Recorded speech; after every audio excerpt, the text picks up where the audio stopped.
वंदे वाणी विनायकौ सर्वेभ्यः नमो नमः। संस्कृत कक्षायां भवतां सर्वेषां हार्दं स्वागतम्। पढ़े भारत ऑनलाइन श्रृंखला के अंतर्गत आज हम दो बिंदुओं पर चर्चा करेंगे। वर्णमाला भाग 3 के अंतर्गत हम सर्वप्रथम वर्ण विच्छेद, उसके पश्चात वर्ण संयोजन पर चर्चा करेंगे। वर्ण विच्छेद और वर्ण संयोजन। वर्ण विच्छेद किसे कहते हैं, वर्ण विच्छेद क्या होता है, वर्ण विच्छेद की परिभाषा क्या है। और दूसरा वर्ण संयोजन अथवा वर्ण संयोजनम किम भवति, वर्ण संयोजन क्या होता है। तो सबसे पहला बिंदु हमारे पास वर्ण विच्छेद है। उससे पूर्व हमने इसके वर्णमाला के भाग 1 और भाग 2 के अंतर्गत हमने जो कुछ भी पढ़ा है उसको एक बार हम सारांश में जान लेते हैं। हमने वर्णमाला, स्वर वर्ण, स्वर की परिभाषा, व्यंजन, व्यंजन की परिभाषा, अयोगवाह वर्ण, हलंत, चिन्ह और मात्रा पर इससे पूर्व के वीडियो में विस्तार से चर्चा की है। उसी क्रम को आगे बढ़ाते हुए प्रथम बिंदु को शुरुआत करते हैं। प्रथम बिंदु की शुरुआत करते हैं वर्ण विच्छेद। हमारे प्रथम बिंदु की हम शुरुआत करते हैं वर्ण विच्छेद। वर्ण विच्छेद शब्द या पद में प्रयुक्त वर्णों को अलग अलग दिखाना वर्ण विच्छेद कहलाता है। शब्द या पद में, सम्मानित विद्यार्थियों, यहाँ आपके लिए बहुत ही जानने योग्य, जरूरी जानने योग्य बात यह है कि शब्द क्या होता है और पद क्या होता है। जब शब्द स्वतंत्र रूप से हो, जैसे रामः, आपको कह दें कि रामः का वर्ण विच्छेद करो तो रामः क्या कहलाएगा, शब्द। और वही रामः जब हम किसी वाक्य में प्रयुक्त करते हैं और आपसे कहते हैं कि राम का वर्ण विच्छेद करो तो राम क्या कहलाएगा, पद।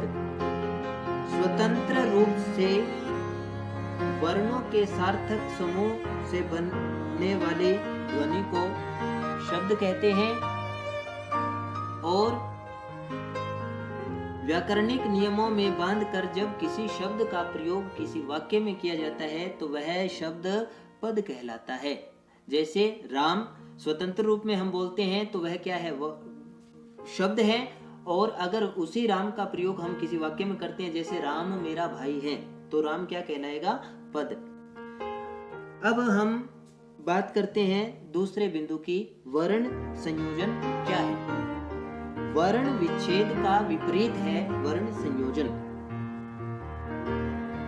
ध्वनियों को मिलाकर शब्द अथवा पद बनाना ही वर्ण संयोजन कहलाता है। यही दोनों में भेद है। वर्ण विच्छेद ध्वनियों को अलग अलग करना और वर्ण संयोजन में क्या है, वर्णों को अथवा ध्वनियों को मिलाना। ये जो हमने अभी मात्राएं सीखी हैं, ये हमें, अब आपने जितनी मात्राएं सीखी हैं उसका पता चलेगा कि आप उसका विच्छेद कैसे कर सकते हैं। अब हमारे सामने एक नया विषय है, एक नया बिंदु आज का, वर्ण विच्छेद। वर्ण विच्छेद, वर्ण विच्छेद, वर्ण को तोड़ना। वर्ण में जो व्यंजनों में जो मात्रा छिपी हुई है उसको तोड़ना और उनको अलग अलग करना। जैसे हमारे सामने एक शब्द दिया हुआ है, रामः, रामः।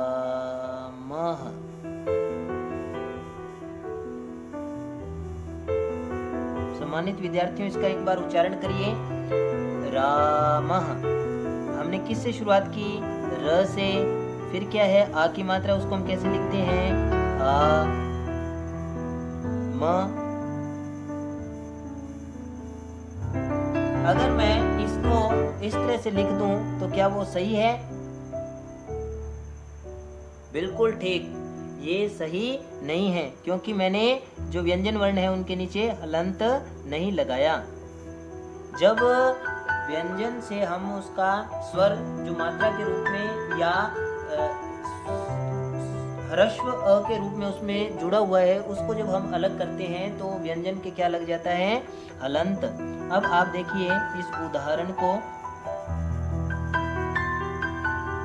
मैं बार बार आपसे कह रहा हूं कि जब भी आपने वर्ण विच्छेद करना है या मात्रा का ज्ञान प्राप्त करना है तो आपने उसका उच्चारण जरूर करना है। जैसे रामः, हमारे सामने वर्ण है रामः, तो र हलंत, आ म हलंत, अह, रामः, ये इसका क्या हुआ, वर्ण विच्छेद।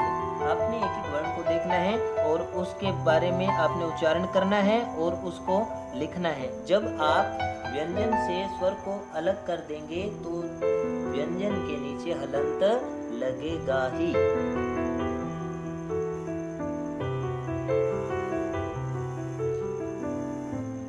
अब इसका दूसरा रूप कि पहले हमने वर्णों को तोड़ा है, अब उन्हीं वर्णों को हमने जोड़ना भी है।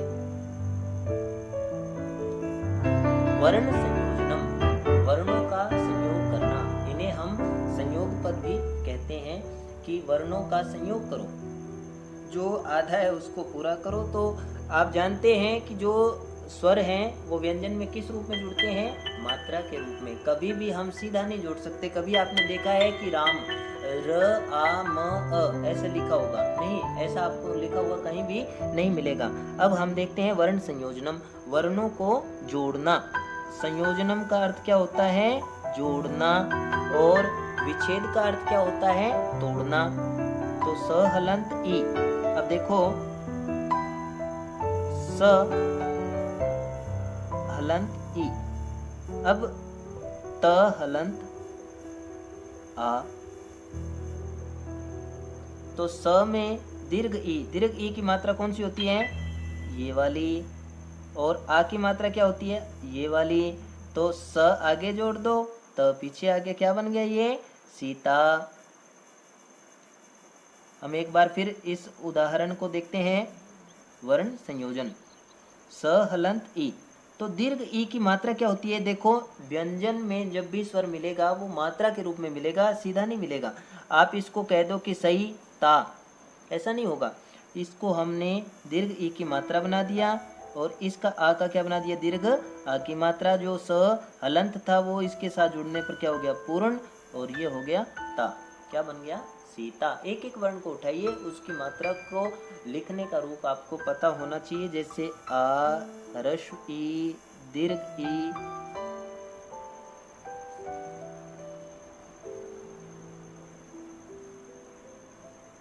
जैसे आ, ह्रस्व ई, दीर्घ ई, ह्रस्व उ, दीर्घ उ, री, इत्यादि इत्यादि।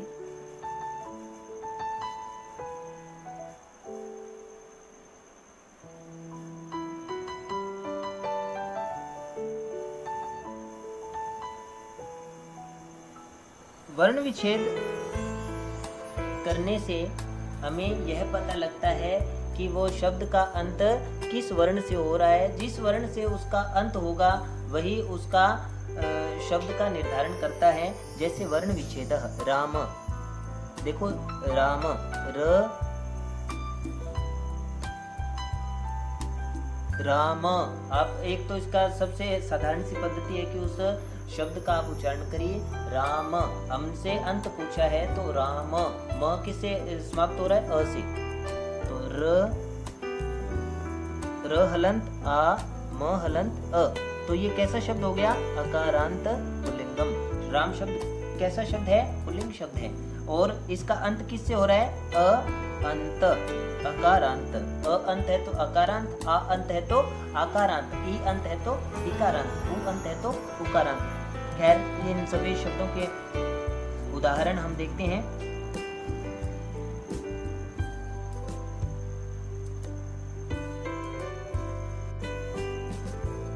वर्ण विच्छेद राम, वही है। आपने एक बात ध्यान रखनी है कि कई बार क्या होता है, शब्द के साथ विसर्गें आ जाती हैं। तो हम कहें कि ये विसर्गांत है? नहीं, विसर्ग से पहले जो वर्ण है उससे हम उसके अंत का निर्धारण करेंगे। जैसे र, आ, म, अह। तो विद्यार्थियों ने ये गलती नहीं करनी है कि विसर्गों को देखकर कहीं वो गच्चा खा जाए। विसर्ग को देखकर विसर्ग से पहले वाला वर्ण कौन सा है? अ। तो ये कौन सा पुल्लिंग है? कौन सा वर्ण, कौन सा शब्द है? अकारांत पुल्लिंग, रामः। तो विसर्ग से पहले कौन सा वर्ण आ रहा है? अ।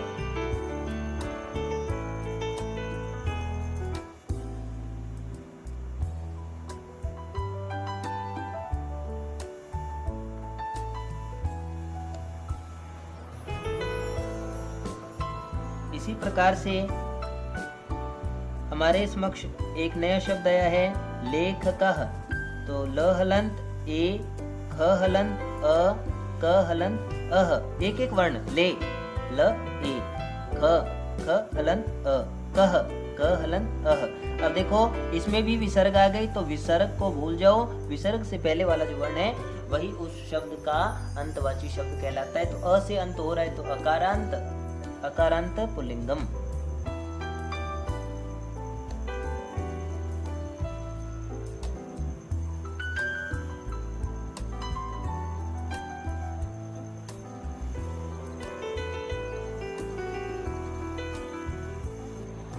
अब हमारे पास वर्ण है सीता। स हलंत ई, त हलंत आ। तो इसमें अंत किससे हो रहा है? आ से अंत हो रहा है, आ अंत, आकारांत। तो ये किस प्रकार का शब्द है? आकारांत। गीता, सीता, लता, लेखिका, रमा, शिक्षिका इत्यादि वर्ण, इत्यादि शब्द क्या कैसे हैं? आकारांत हैं। दीपिका, करीना, ये सारे वर्ण कैसे हैं? आकारांत हैं।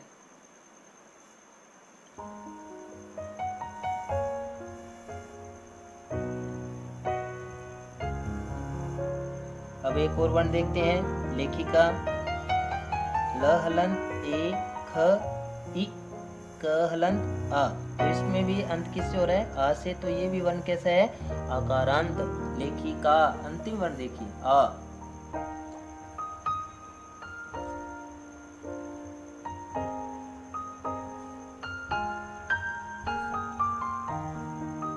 लेखिका।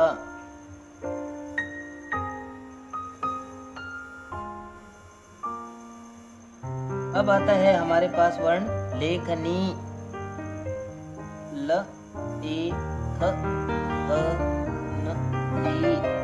ल हलंत ए, ख हलंत अ, न, दीर्घ ई।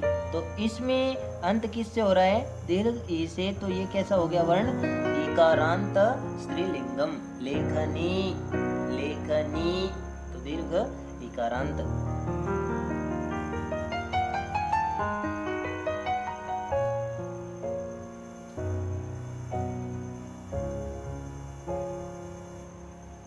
अब नया शब्द आया है हमारे पास, साधु।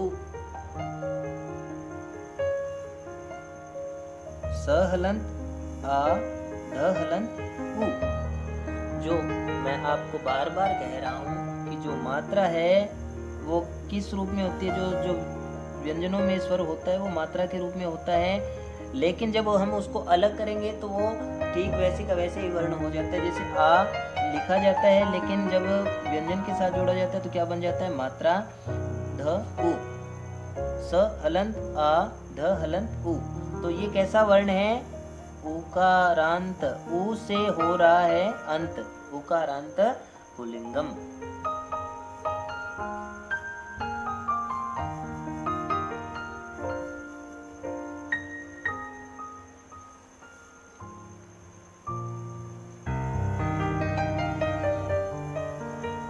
ये आप इसका वर्ण विच्छेद देख रहे हैं। एक बार पुनः आपके अभ्यास के लिए इसको देखिए और समझिए। साधु, स, आ, ध, उ।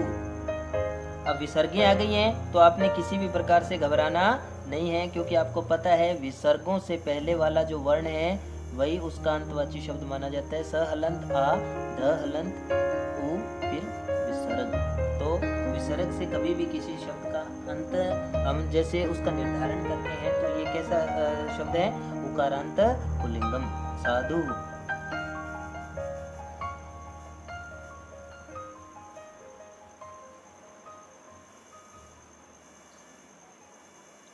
अब आप इसको स्वयं देखिए और स्वयं इसका निर्धारण करिए कि वधु, वधु प्रथम में हमने शब्द बोला था साधु, वो क्या कैसा था? ह्रस्व था। इसमें क्या है? दीर्घ है। वधु, व हलंत, अ, ध हलंत, उ, दीर्घ उ। तो यहाँ पर अंत किससे हो रहा है? उकारांत, उ अंत में है जिसके स्त्रीलिंगम वधु। वधु आप जानते हैं बालिका वधु, आपने एक नाटक जरूर देखा होगा वधु, तो ये स्त्री लिंग शब्द है।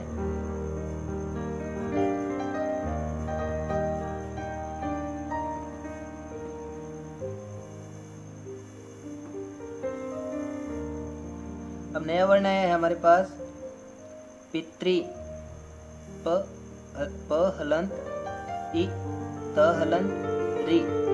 री हमेशा किस रूप में आता है? ऐसे, जैसे आपने एक शब्द देखा होगा कृष्ण, तो यहाँ पर ये क्या है? री वर्ण है। इसका थोड़ा सा आप विशेष ध्यान दीजिए, ये री है। अगर इस तरह से लिखा हो तो ये कैसी होती है? दीर्घ री, लेकिन इसका प्रयोग कहाँ होता है? वैदिक संस्कृत में।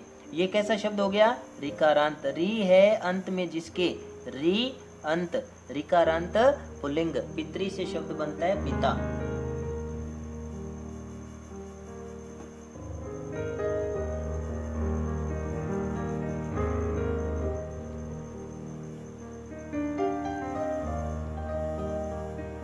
अब वर्ण आ गया हमारे पास वही पितृ देवो भव, मातृ देवो भव, पितृ देवो भव। तो मातृ, इसके बारे में आप जानते हैं मातृ, तो इसको हम वर्ण विच्छेद करते हैं। म हलंत आ, त हलंत री।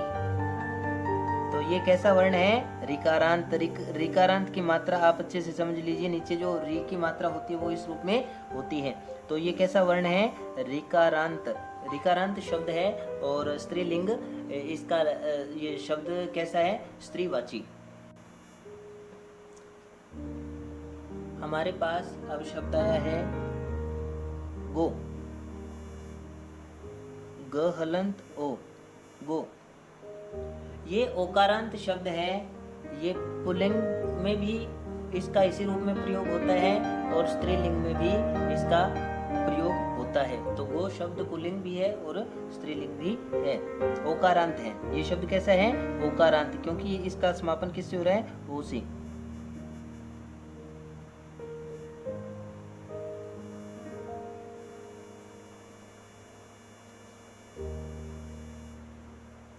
अब देखो हमारे पास वर्ण आ गया वाच, व हलंत, अ, च हलंत। तो इसमें वाच, वाच होती है वाणी, इसके रूप बनते हैं वाक, वाचौ, वाचः, वाक, वाग, वाचौ, वाचः। तो वाच होता है वाणी।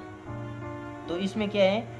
चकारांत, च है अंत में जिसके, और शब्द कैसा है? स्त्रीलिंग। वाणी शब्द, वाच शब्द कैसा है? स्त्रीलिंग है। चकारांत स्त्रीलिंग।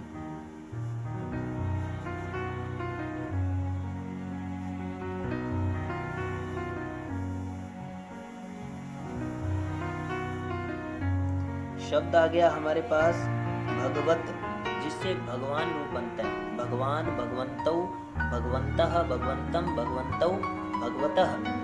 तो भगवान का मूल शब्द क्या है संस्कृत में? भगवत। तो भ हलंत अ, ग हलंत अ, व हलंत अ, त हलंत। तो ये कैसा शब्द है? तकारांत पुल्लिंगम। तह अंत में जिसके, तकारांत पुल्लिंगम।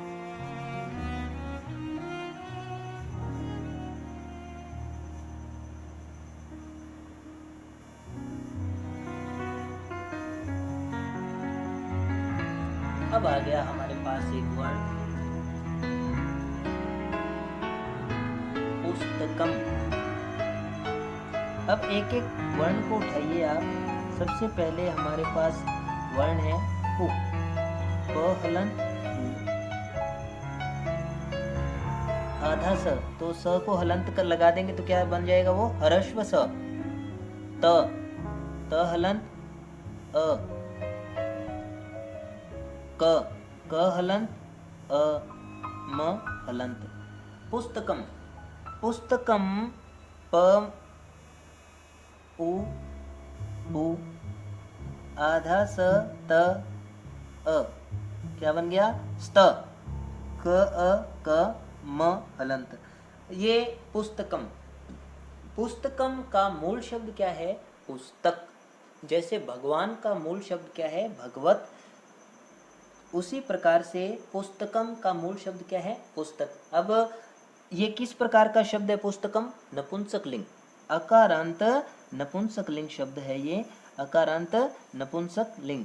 देखो इससे अ से हमें मूल शब्द की जानकारी होनी चाहिए। अब जैसे फलम, जलम, वनम इत्यादि शब्द कैसे हैं, अकारांत हैं, क्योंकि इनका मूल शब्द क्या है, फल, जल, पुष्प, ये मंदिर, पाटल इत्यादि शब्द कैसे हैं, अकारांत नपुंसक लिंग। जयतु संस्कृतं, जयतु भारतम। धन्यवादः, पुनः मिलामः।